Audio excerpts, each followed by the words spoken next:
মালাকুল মউত আল্লাহকে প্রশ্ন করছিলেন, দায়িত্ব তো দিছেন, পুরা করতে হবে, কোনো দ্বিমত নাই। কিন্তু মনে ভাবে মানুষ সারাদিন আমার নামের চর্চা করবে, খালি বলবে এই লোকটার কোনো কাজ নাই, শুধু সারাদিন গাজীপুরে ঘুরতে থাকে, যাকে মনে চায় তাকে উঠায় নিতে থাকে, সারাদিন আমার আলোচনা করবে, মানুষের মুখে মুখে থাকবে।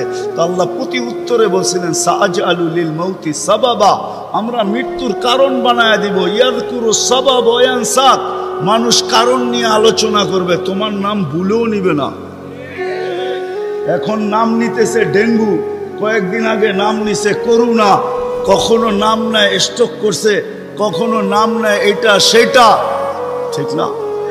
হ্যাঁ, আরেকটা কারণও আছে।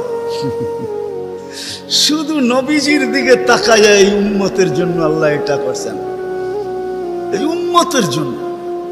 এই উম্মতকে আল্লাহ আখিরাতে শাস্তি দিতে চান না। হায় হায় উম্মত।